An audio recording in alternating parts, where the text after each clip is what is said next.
Hello, this is Chris Waddell. Welcome to 60 Seconds, the stories and highlights from the Paralympics here in Beijing. We've had another great day and we're looking forward to more. We are in the broadcast center here in Beijing called Bob, and we'll learn more about that as we go on. Stick with us.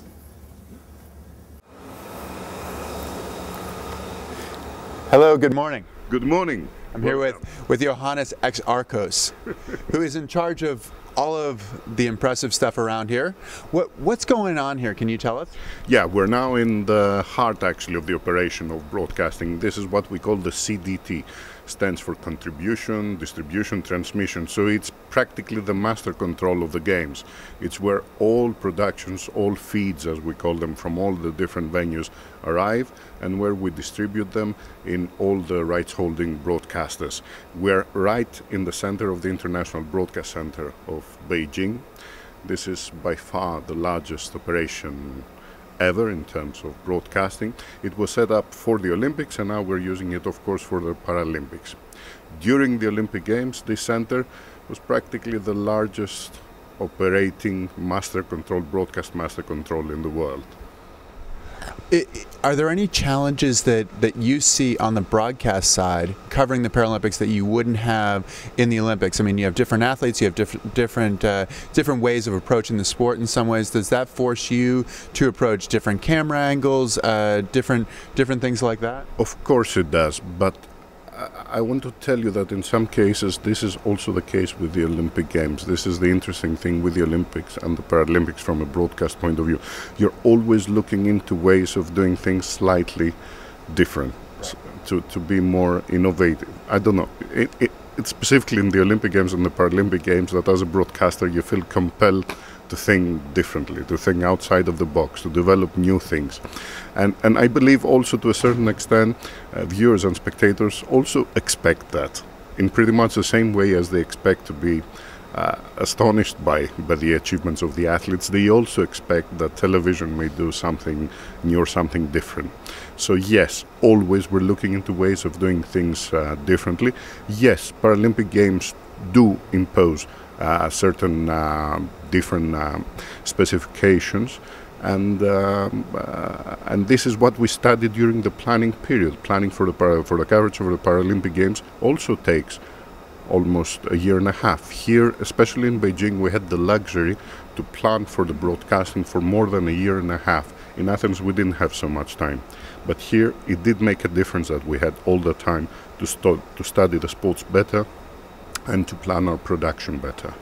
And I'd imagine that is the fun part, is trying to represent the speed and communicate that speed to the people sitting in their homes, watching the speed, the strength, all those things. And I would think that as somebody in broadcast, that's the fun part. That you say, okay, how can we find a way to tell this story in the best way? It's clear that this is the most interesting and the most creative part of our job, albeit it's only 20%, I would say. The rest is meetings, reports, Excel files, and more meetings and more changes. You know, the games are so complicated that most of the time actually is being taken into organizational activities, especially the coordination with the organizing committees. They have a huge task, and to integrate broadcasting into that is not easy. So yes, we cherish these moments of creative work when we're thinking how we can make the production better, how we can develop a new production system, a new camera, different lenses, new technologies, and so on. That's the fun part, absolutely. Great. Well, thank you so much for being such a big part of the Paralympics and the Paralympics going forward. We appreciate you joining us. Johannes X. Arcos. I'm really honored to have been part of this incredible Paralympic Games in Beijing. Thank you very much. Take care. The final 3 medals of the wheelchair tennis competition were decided on day 9 of the Beijing 2008 Paralympics. The 4th seeds, Sweden's Stefan Olsson and Peter Wikström, took on the 2nd-seeded French pair Stéphane Houdet and Michael Jeremias in the men's doubles. In a rain-interrupted match, the French pair had won the first set before play was suspended. After starting the match on a high, Houdet and Jeremias were able to regain their focus again to finish off the match. They won in straight sets, 6-1, 7-6, after 2 hours play on Monday, in front of a packed crowd at the Olympic Green Tennis Centre. Jeremias won the silver medal in Athens with a different partner.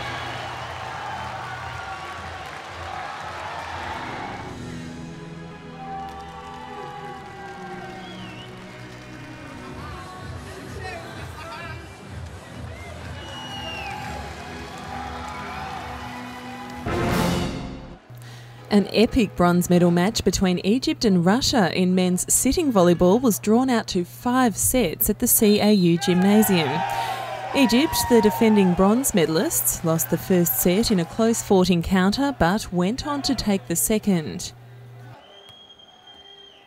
Egypt made errors in both defence and attack, eventually handing the match and the bronze medal to Russia, who have now won their first ever medal in the sport. The gold match of the men's sitting volleyball was a rematch of the Athens 2004 final.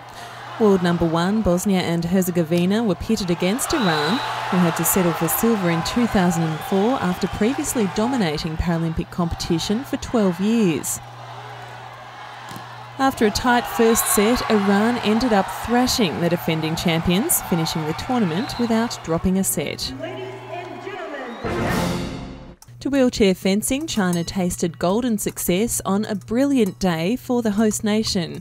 In the men's épée category A, 18-year-old Tian Jiangquan was the surprise winner of the gold medal. With poise and maturity beyond his years, he defeated his older teammate Zhang Lei 15-11. Tian, who is the world number 10, beat the world number 3, 4 and number 6 ranked athletes on his way to the final against the world number 9, Zhang. And in the women's épée category A, China's Zhang Tsun-Sui shocked world champion Yu Cui-yi in a rare victory over the Hong Kong China star in the gold medal match. Zhang is competing at her first Paralympics, but with the home crowd behind her, gave the fencing performance of her life, finishing the match with 2 stunning fast hits to clinch the gold.